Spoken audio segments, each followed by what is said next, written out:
When a young real estate agent gets a call from wealthy, out-of-town buyers, it should be the opportunity of a lifetime.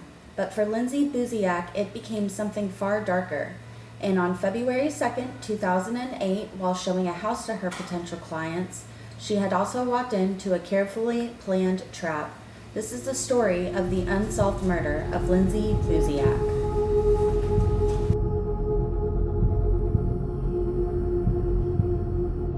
Welcome to Crimenelia Street. I'm Tori. And I'm Sam. And we are gathered here today for episode 36. Mm-hmm. Welcome back. Woohoo!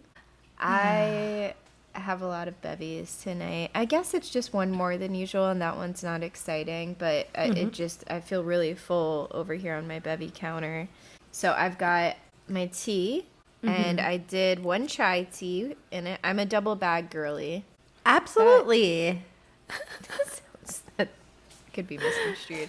I get what you're putting down. Yeah. I usually do 2 of whatever tea I'm drinking, but I was like, I don't want 2 chai teas. That might be too much caffeine because I do want to sleep.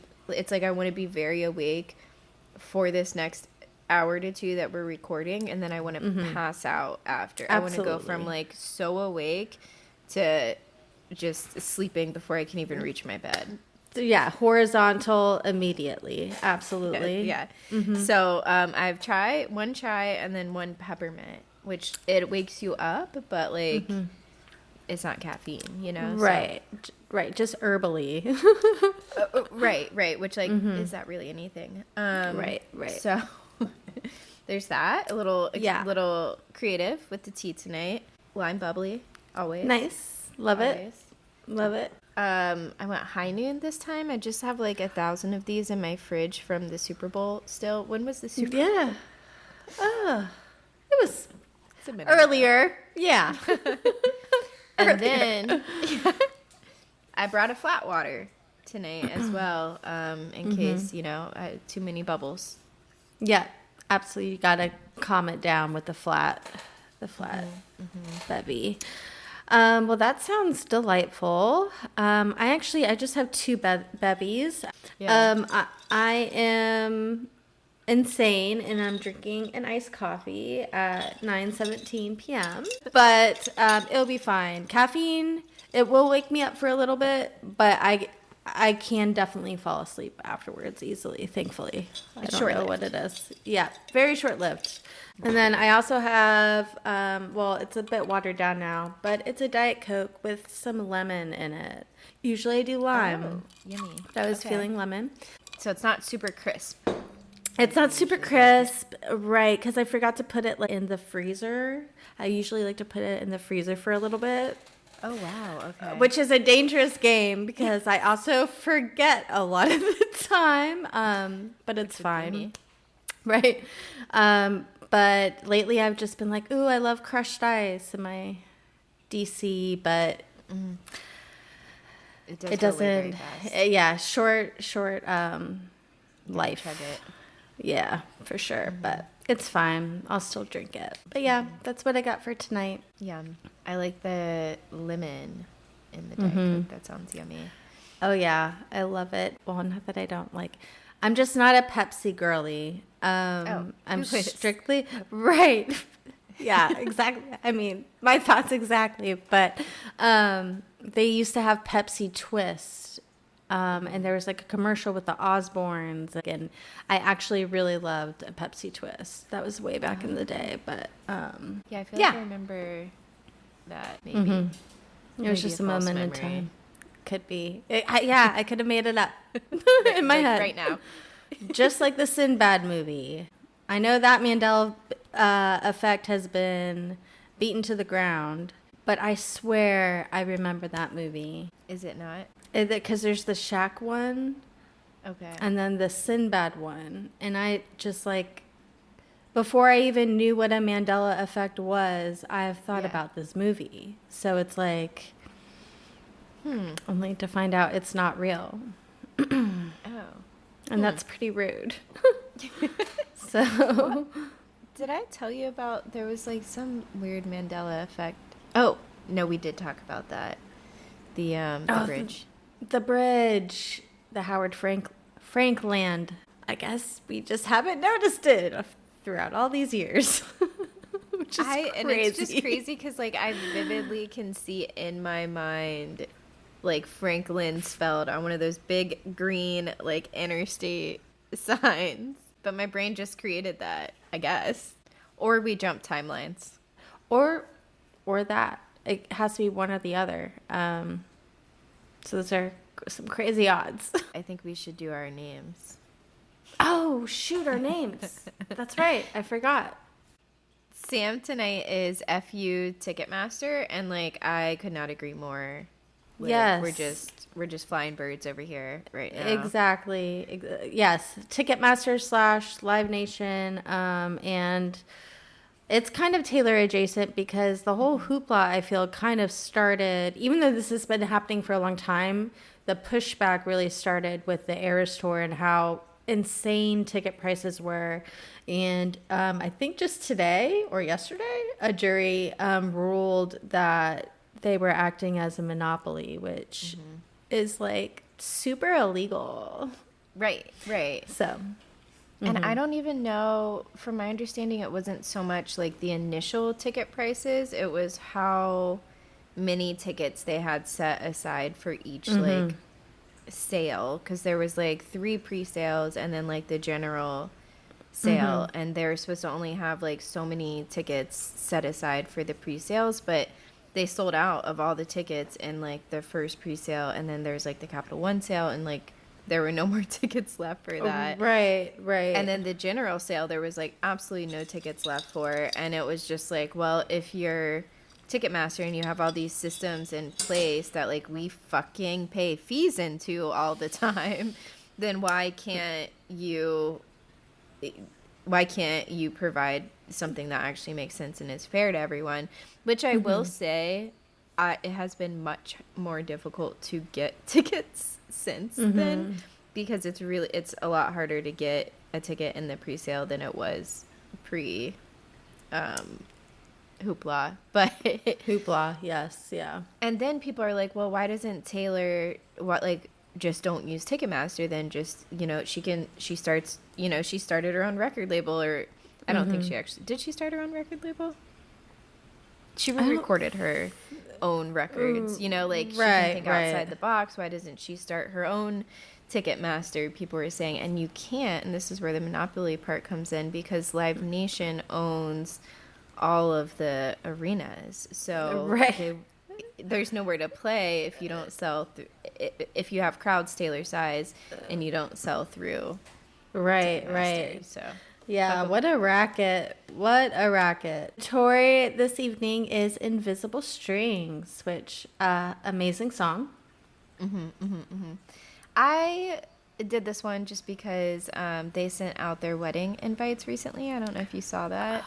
Yes, I did see something about that. Yes. Yeah, and then they even had, when I say they, I'm referencing Travis and Taylor, obviously. Right. our dear friends. Right. Mine hasn't arrived yet. Weird. Right. Yeah. Snail mail, am I right? Sorry. That's okay, no. Did you see that they watermarked the invitation so that people couldn't sell them? And so I just thought that was funny. Was it so people don't have, has anyone posted theirs as well, or was it, so maybe that's another reason why they put the person's name on it too, because I read that it's like the person's name is in there, so there's no way. Right. Which is like if it did leak, they know who leaked it.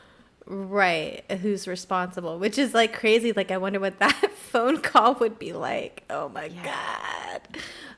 But I would love to know what what they look like.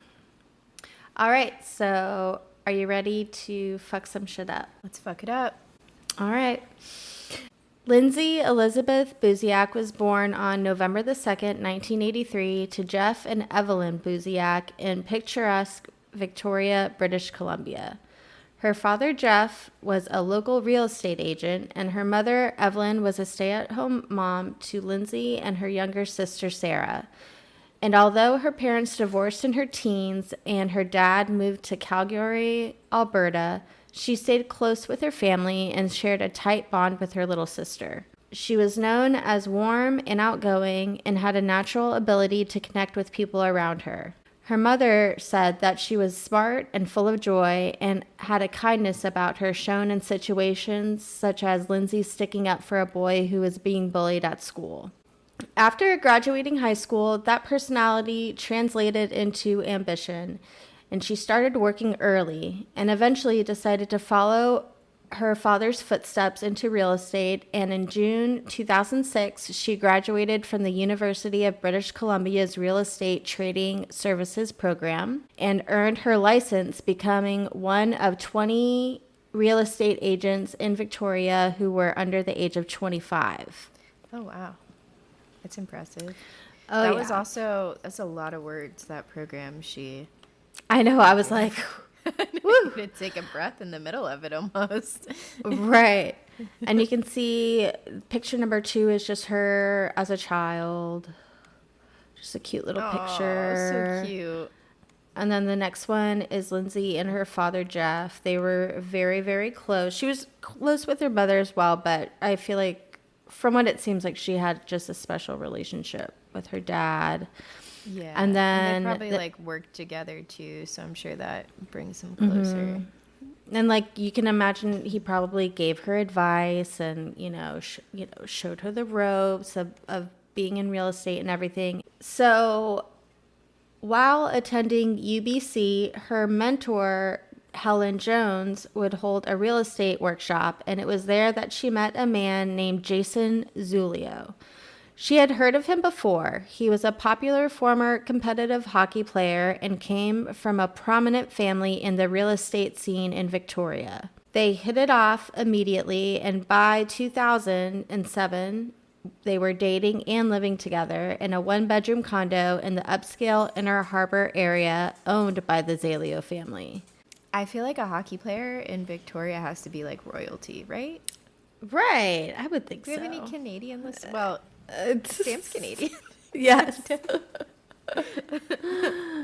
No, I feel like, yeah. And it is kind of like a relatively like smaller where they are at. It's like a smaller, tight-knit community too. It is still very like kind of ritzy though. It's absolutely beautiful. Yeah. So she met this hockey player who also happened to be in real estate. And not only that, his family was like, they had all these different investment properties, like, they were doing really well. And his Practically royalty. Exactly. Yeah. His mother was one of the most successful real estate agents in Victoria. Oh, wow. At the time. So, I am curious to our Canadian listeners, because we do have some. We do. If you guys are listening, email us. Let us know. Is it the same as like here in America dating a football player, especially if you're like in high school, like dating the football player. But anyways, it's like a big thing, I feel like. So just curious. Right. Would love to know. Is it the same? And they would also spend time at another one of the Zalio investment properties. It was a beautiful lakeside vacation home on Shawnigan Lake. Lindsay had also become employed at Remax Camison. That was the same brokerage that employed Jason and his mother, Shirley, and she found success pretty quickly. And within that first year of working at that Remax office, Lindsay had helped close 8 properties totaling $3.2 million. Victoria, British Columbia is one of the most expensive cities in Canada to buy a house in, so she was definitely in the right business to make money and further her career there. Nice. So everything on the surface looked promising and optimistic for Lindsay. She was living the dream life. A budding successful career and a power couple-esque relationship. However, there are some accounts from people close to Lindsay that things weren't so perfect behind closed doors. In December 2007, Lindsay was visiting her father, Jeff, in Calgary and expressed some discontent with her relationship with Jason, saying that he wasn't as ambitious as she was, and Jason and his mother, Shirley, could be a bit controlling and a bit overbearing, and she was thinking of ending things. Okay. Her friends back home said that she had expressed similar concerns before. Jason himself has stated that he knew the relationship had its issues, but he didn't think it was as close to ending as other people were saying. However, things started to look up for the couple in January 2008 when Lindsay went with Jason and his family on a vacation to Whistler, a popular vacation spot, like for skiing and things like that.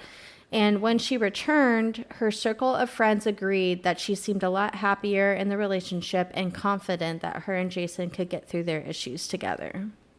On Thursday, January 31st, 2008, Lindsay received a phone call to her personal cell phone. The woman had a thick accent that Lindsay couldn't quite place, but thought it could possibly be a Spanish accent. She later mentioned to colleagues that it felt forced or maybe even completely fake. The woman said her husband was being transferred to Victoria from Vancouver and they needed to buy a new home. They needed a new build, it to be vacant and ready to move in, at least 3 bedrooms, 3 bathrooms, a large primary suite, and a separate area for a housekeeper with a budget of $1 million. Lindsay asked the woman how she got her personal number, and the woman said that she had gotten it through a previous client of Lindsay who recommended Lindsay, but she never gave a name. Another kicker to all of this was they needed the home within 2 days, which is an extremely quick turnaround time, for really anything, let alone real estate. But Lindsay was determined to make it happen, even if the whole conversation seemed a little bit strange. This would be her first 7-figure sale all on her own and would definitely push her up the ranks. Lindsay never wrote a name down and never mentioned a name to anyone, and whether that's because she forgot or the woman never mentioned it, we will never know.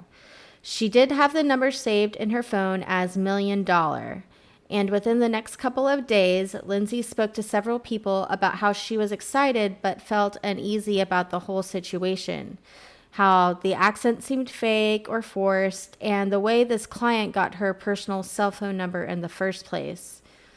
Lindsay even tried to contact her previous clients just to find them and thank them for the referral and also get any more info, but no one had any idea of who these people could be. Right.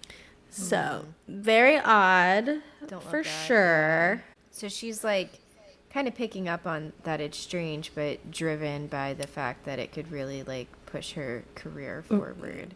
Right. Like she's excited. It almost seems like kind of too good to be true, but I mean, you got to take these opportunities, and lots of people, like real estate, I feel like thrives on a lot of referrals. So the fact that she doesn't know these people isn't like a huge deal, but it is just kind of strange. Everything is just, something's off here. Mm-hmm.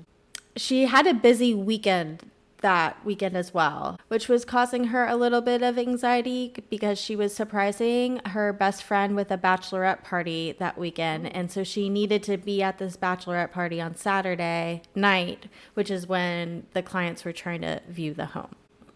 Throughout the next day, she called her dad, Jeff, for some advice, and he offered to even fly to Victoria to be there with her, as, of course, he was in real estate, just to ease her worries and allow her to secure the sale, but she said that wasn't necessary.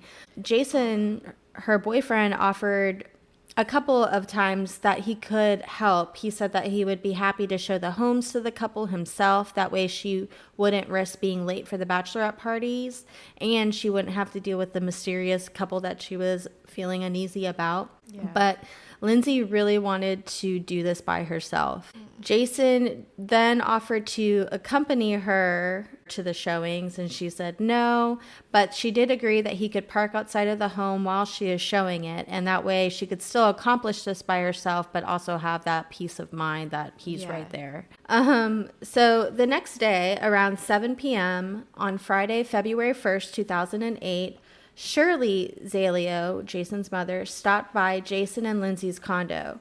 Jason was out playing a hockey game, and when she arrived, Lindsay was on the phone with the mysterious clients. The conversation lasted about 15 minutes, and Shirley remembers Lindsay saying the address of the first home they would be viewing, 1702 D'Souza Place, and that they would meet at 5:30 p.m. This house was newly built, priced at around $965,000, and was the first on a cul-de-sac. And it also happened to be built by a family friend of the Zaleos, a local developer named Joe D'Souza, which is where they got the street name from. And Shirley helped to get the house speed cleaned the next day ahead of the client's arrival. The following day was Saturday, February 2nd, 2008. Lindsay and Jason planned to get a late lunch at a local eatery prior to the meeting. On her way to the restaurant, Lindsay stopped by the RE/MAX office to grab a couple of documents, and she spoke to some of the other agents as well.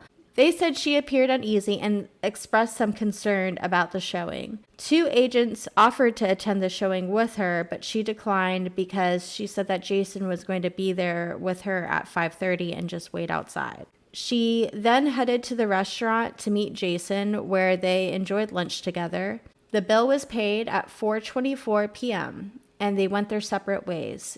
Jason to go meet a friend at a car detailing spot before the showing. Lindsay headed back to their condo for a quick outfit change. Little did Jason know that this would be the last time he saw Lindsay alive. Security footage shows Jason arriving at a spot called SHC Auto Graphics right at 4:29, so it must have been right around the corner from the restaurant.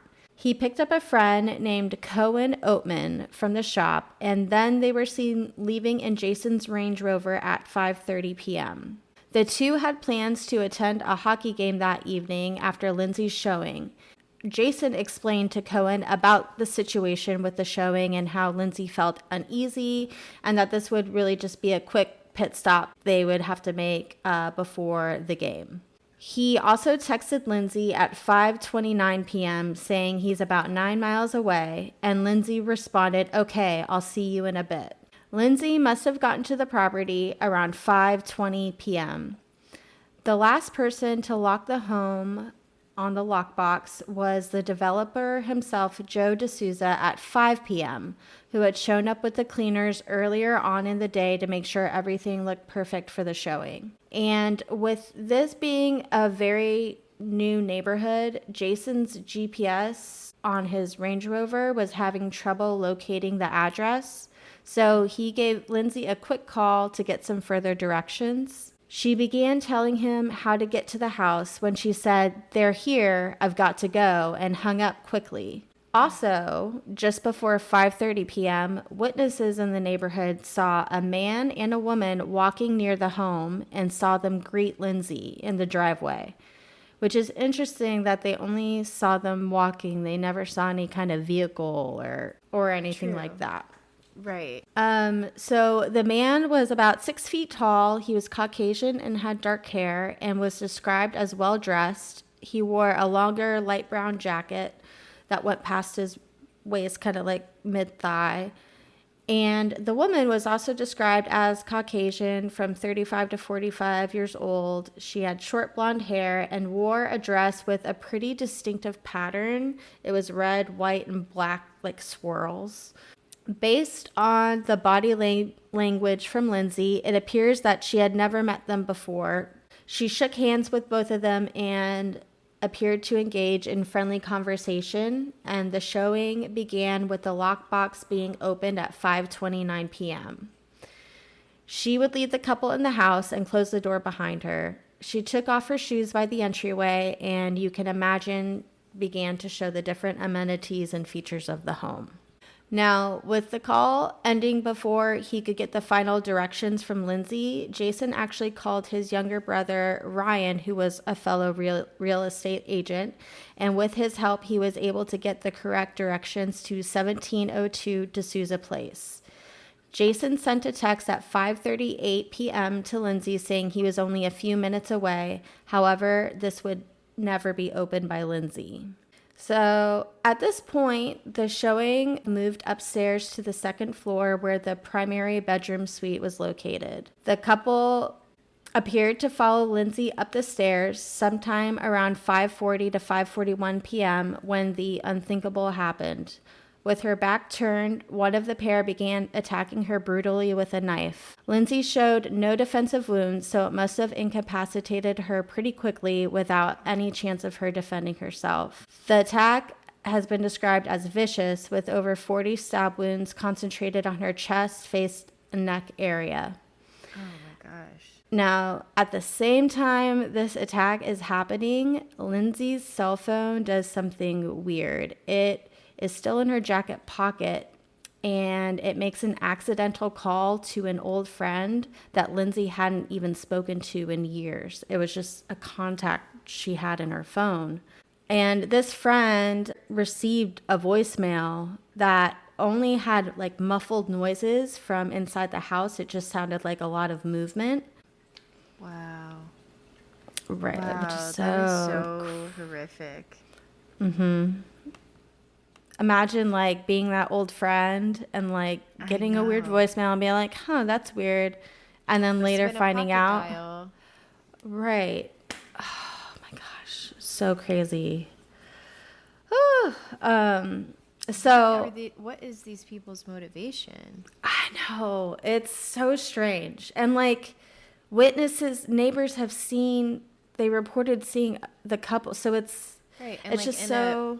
Like a pattern dress that stands out, and just like walking up to the house too, which like, okay, maybe smart not to like have a vehicle with like a license plate and stuff that you can be tracked right. on, but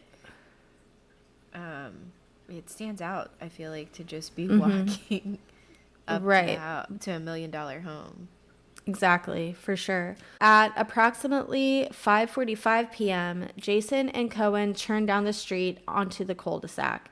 Jason said he saw the front door begin to open and two figures behind the frosted glass door.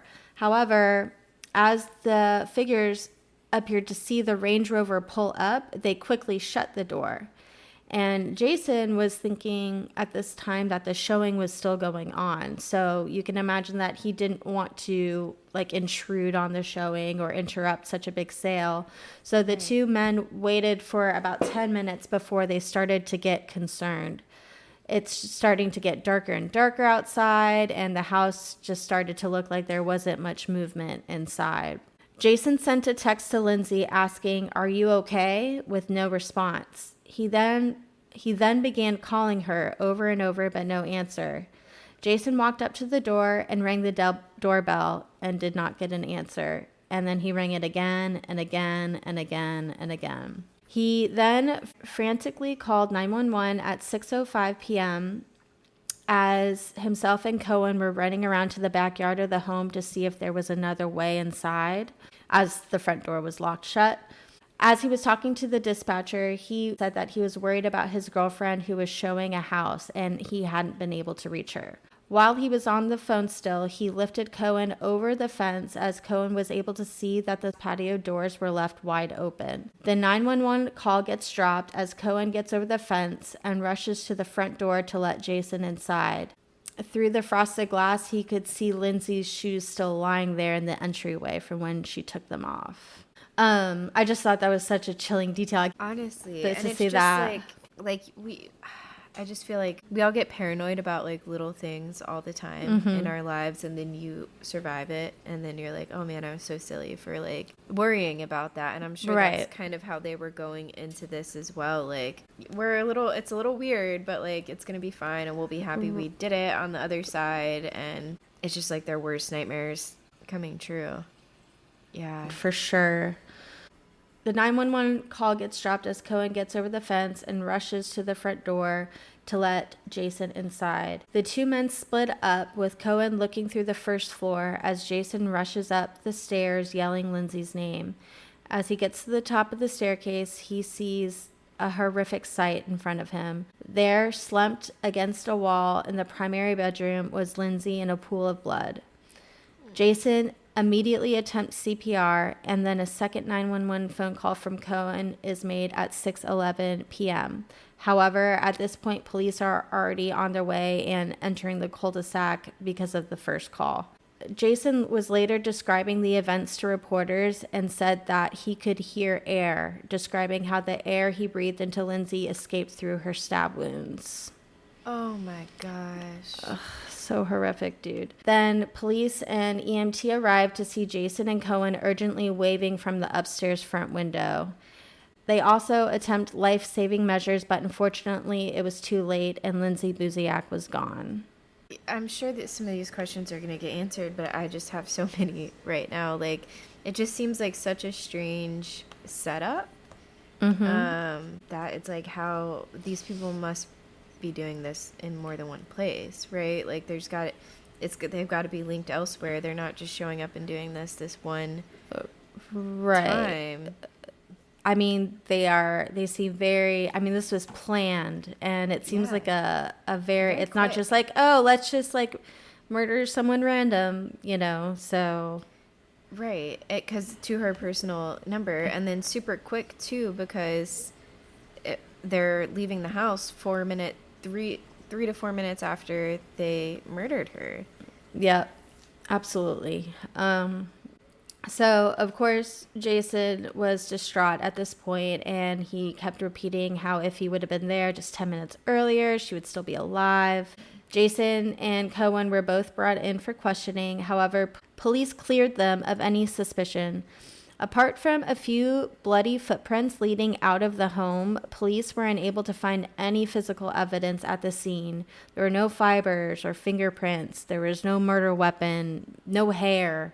There was nothing. Wow. Detectives concluded that the killers must have fled in haste out of the backyard when they saw Jason and Cohen arrive, as the French doors were just left wide open, and then a couple of panels were kicked out from the backyard fence, leaving just enough space for someone to slip through and escape.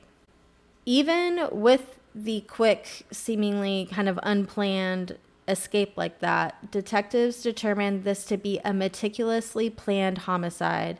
They felt as though these were professional killers, but who wanted to kill Lindsay and why?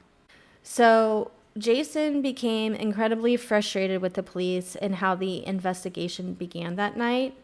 At Saanich Police Headquarters, Jason had told a local news station that it took police hours and hours to begin their interview with him. He said, "It made me so mad, thinking that the police were wasting their time and resources questioning him and Cohen. What they should have been doing is having 8, 10, or 12 cars out searching right away. I think they totally botched the whole investigation in the very first day."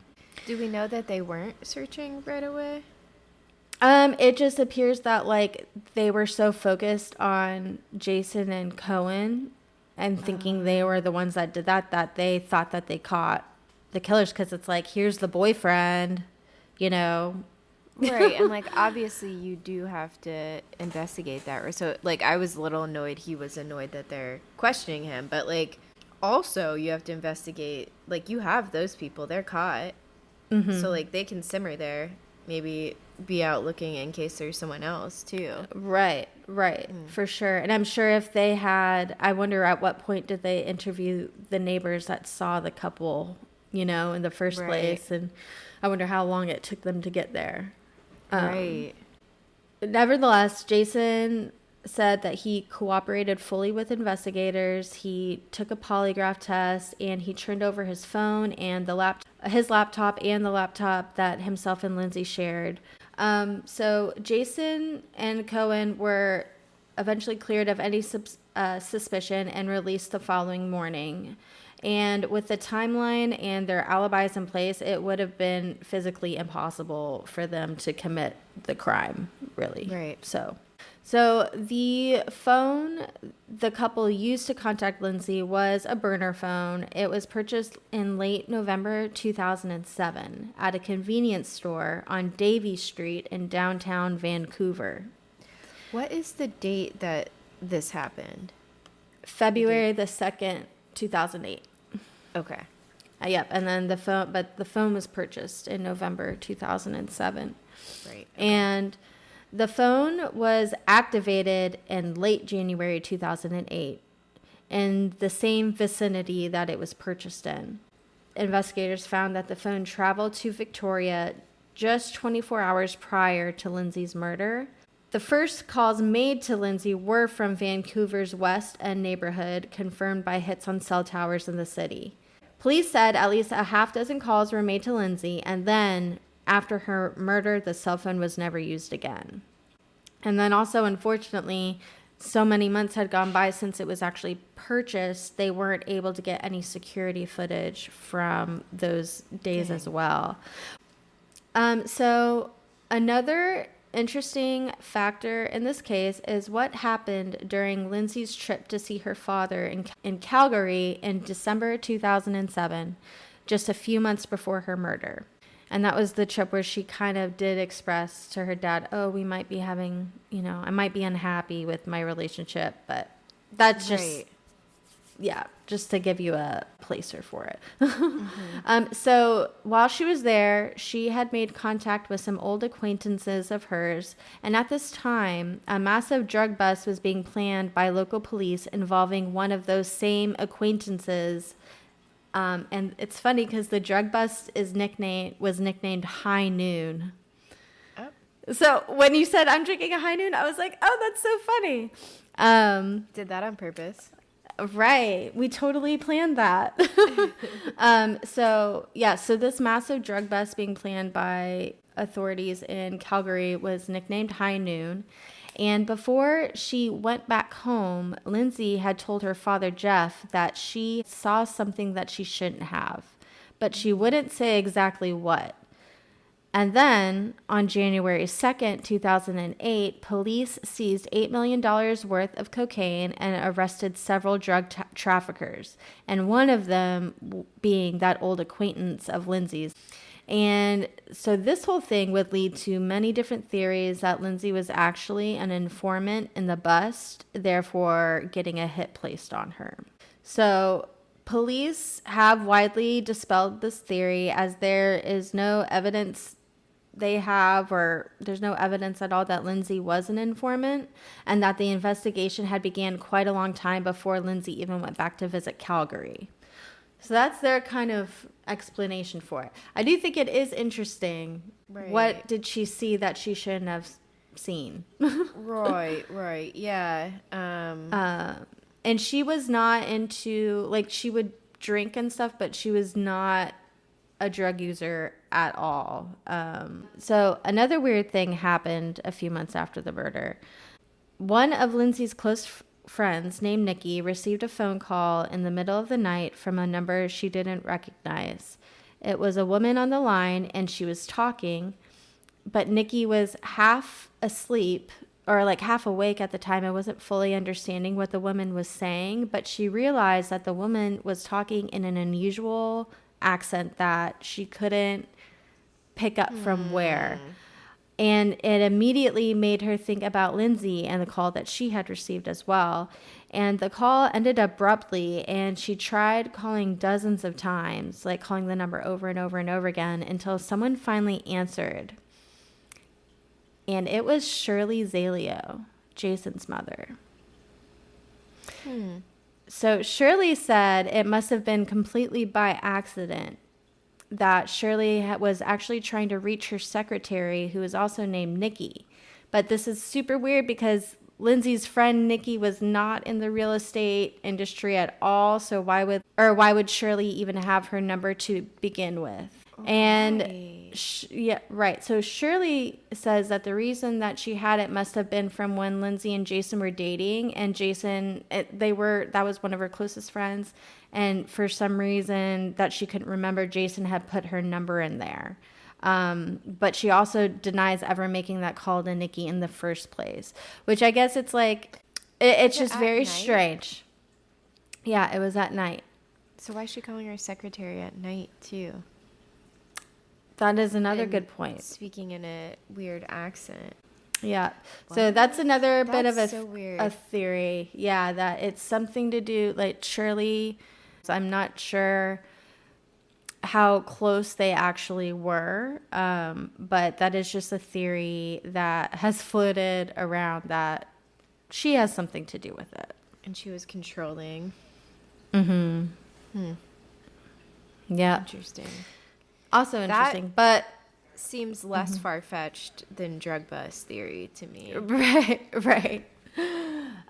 So within a year of Lindsay's murder, thousands of tips were received, and recently the case was assigned a new group of detectives, as recent, I think in 2021. Police think it's someone who knew her. The attack was very coordinated and planned, yet it also seemed vicious and personal and definitely not random. One of the detectives on the case, his name is Sergeant Horsley. Sergeant Horsley said, "There's nothing in her life, and we've conducted an extensive background check that would indicate that she was involved in anything criminal and anything of a domestic violence relationship, and that is the most perplexing thing. It is also possible Buziak's killers were under the mistaken impression that she had revealed information that she shouldn't have," he said, "or perhaps that she was somehow connected to a dangerous person without knowing it." He said, "You can be a person who just works and minds their own business in Victoria, yet through a very brief network of friends, you could be absolutely connected to people that are involved in very bad things." Interesting. Ominous. Another detective on the case, Sergeant Dean Jansen, he said, "This killing was very organized. There was a lot of planning and effort and forethought. These are the most complex of crimes, and this is the most egregious crime, and often they can become long-term and complicated. There are people in the community who are withholding information, and we know there is a bit of cone of silence around this." It almost sounds like they have some ideas. Yeah. But they're I think holding it so. close to the chest. Right, Is right. Is that how the saying goes? Close to the I chest? think so. Yeah, close to the chest. Yeah, it Yeah. sounds Keeping like your cards close to your chest. Yeah. Oh, yeah. Yeah, I think they have some suspicion, like targeted suspicions, it sounds like. For sure. Lindsay's father, Jeff, is still holding out hope that the killers will be brought to justice. He runs a website. I'll link it below. I think it's lindsaybuziakmurder.com. Wow. Sorry, it's not funny, but it's just so out there. Straightforward. Right. And it has lots of news articles, all the updates about the case you can find there. And there's even a message board where users can discuss the details of the case. And every February 2nd, on the anniversary of her death, Jeff holds a memorial walk for her to remind the community to be on the lookout for any tips or information that would lead to her killers. He's been the most vocal about it. Which obviously, I don't blame him. His baby girl got taken from him. So he also has appeared on Dr. Phil to plead with the public for any information that they may have. And he has definitely let it be known, as you can see in the pictures, that he thinks that the police has botched this investigation. And his suspicion has mainly been towards the Zaleo family, although they claim their innocence. Interesting. Okay. And actually, there were some pretty defamatory comments left up on his website. Although Jeff did not leave them himself, he kind of kept them up there. And this led to Shirley Zaleo actually suing Jeff for defamation in 2022. Wow. Which led to him... I couldn't find... I just see that Jeff is now countersuing her. So it appears that she did win, and now he's suing her, which she started in 2024. Wow. Lindsay's mother, Evelyn, just last year uploaded a video on YouTube to the public on what would have been Lindsay's 42nd birthday. And she was also pleading for any information and for the killers to come forward. And forward, and she was saying, "I need answers and closure." Evelyn said every member of the family struggles with not knowing what happened to Lindsay, and she is appealing to anyone who knows something about Lindsay's death to come forward. She says it's never too late to do the right thing, to relieve yourself of the burden that you've been carrying all of these years, to share the truth and to be the person that brings peace to a broken-hearted mom, and to do the right thing for Lindsay, a very special and wonderful woman that we all miss. So sad. And of course, anyone with relevant information about Lindsay's homicide is asked to contact the Saanich Police Department at 250-475-4321. And that's the story. Wow. It's so sad. It's just so weird. What is the motivation? Right. I lean on the family. I don't know about the boyfriend per se, but I mean, maybe that's why he was late. Right. I mean, but it's like he was with, like, then the friend would have to be in on it as well. Would he? I mean, he could just be like, I don't know how to get there. Right. Or I guess, you're saying like he knew that she was going to be killed. Because, I mean, someone had to have access to her, like, personal information, like her schedule, to know that she would still be in town. And the probably. mom definitely did, because she helped her get cleaner, and she remembered the address of the first house. Right. Allegedly. We don't. Right. Allegedly, Shirley. Right. We're just talking here. And also people are saying that it's weird that Jason, like, immediately went up the stairs of the home. But then also, like, this, if you look at the floor plan, the banister, it is right there. And if Cohen was already looking through the bottom floor. And had come through the bottom. Mm-hmm. To open the door. To open the door, yeah. But yeah, and it's just super weird that no one has recognized those people. Right. The phone call was really strange. Yeah, for sure. Nikki. I'm sorry, that is weird. And I wish we could hear, I wish there was some way we could, like, compare the two weird accents, you know? Like, I want to hear what these accents were. But it's like, even if she did do it, why would she be calling anyone and doing that accent again, you know? Like, right. We'll just go over a fun little fact before we get to our quiz. Okay. I'm going to mark it off so I don't tell the same fun fact at some other point. Taylor's parents, Scott Swift and Andrea Gardner Swift.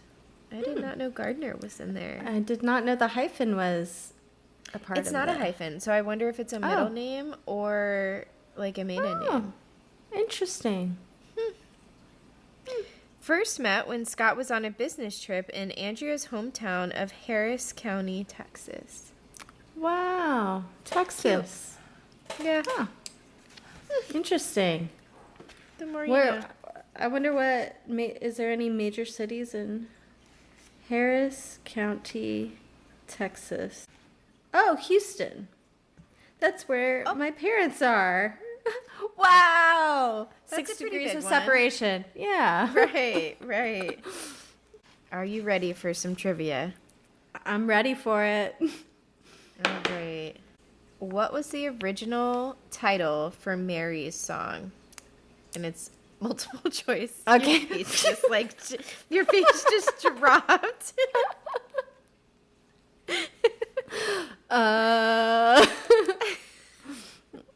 Okay, first option A is Last Friday Night. B, Oh My My My. C, Firework. And D, Teenage Dream. Whoa. I'm sensing a Katy Perry vibe.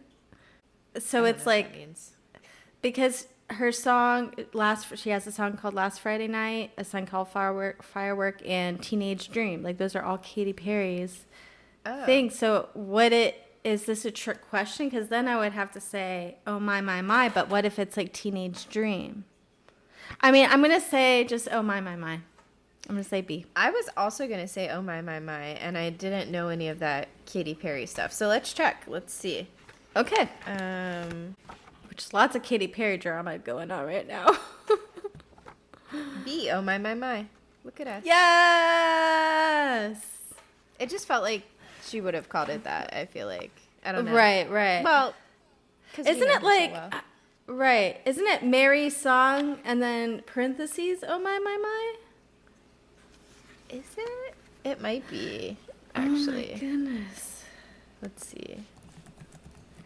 Oh my. Yes, it is. You're right. Okay, that was an easy one. But hey, Trivia Queens. Hey, just keeping up the streak. You know. Keeping it going. As we do. You got some trivia for us? Send it over. We won't even Google it. Seriously, first. please. Yeah, send us some trivia, please. We'll read them off on the episode. Yep. We'll even mention whatever name you'd like us to, saying, "Oh, thank you to you," and that will be so special.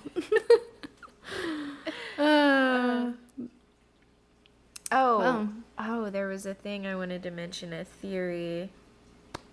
Did you see the video I posted in the Band of Clowns with Nikki King and the secret garden key of it all?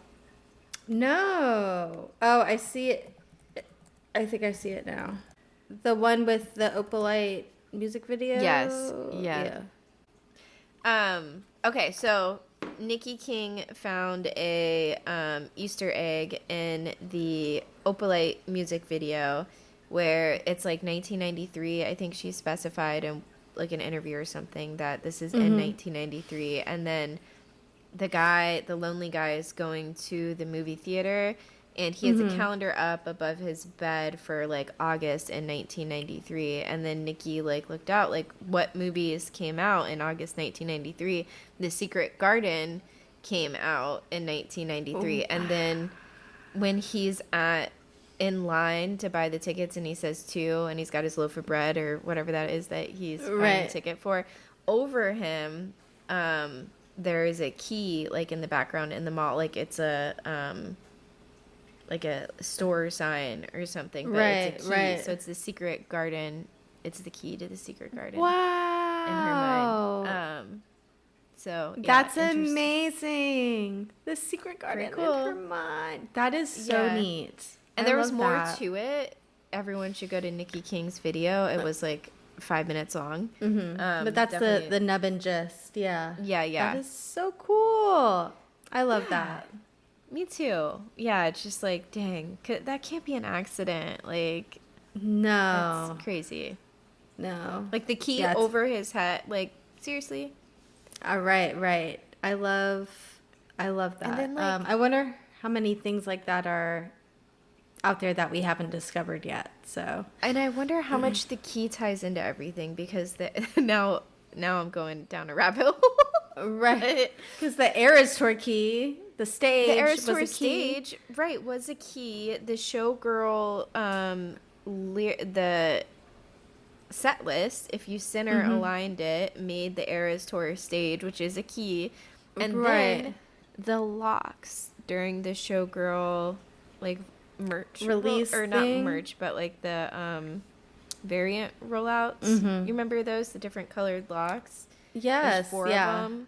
Showgirl was like the first one, and like it could be the different variants, or it could be more, like, or it could be something else. Yeah, I think there is more to the keys of it all, because it's gone across multiple albums now. Right. Including all the eras, besides debut, because it was the Eras Tour. I do think we are maybe entering into a new era. She also scrubbed. Sorry, I'm like remembering all these things I've seen in the last couple weeks.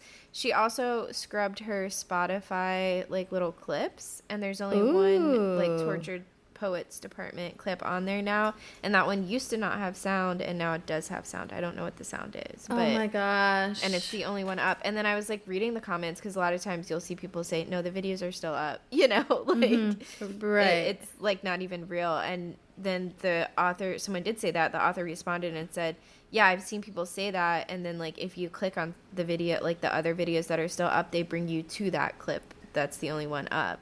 And the person commented back and was like, oh my God, you're right. So okay, well, wins in the East. Right. So usually when she scrubs things like that, it's because we're entering a new era. I don't think it's TS13. A lot of people are saying gold for TS13, and they think we're going into that. But I think we're going into debut TV. Personally. That would be amazing. And then all there's left is Reputation. But we don't need an explanation. We don't need it. Right. Exactly. We don't need any explanations. Like only Reputation. Only. It's fine. We'll be fine. And it is funny because we kind of did get an explanation with like the whole like letter about the masters and stuff. Right. But no. It's but also it's just like the ploy. Remember the whole thing with The Handmaid's Tale where the new version of Look What You Made Me Do is on there. Yeah.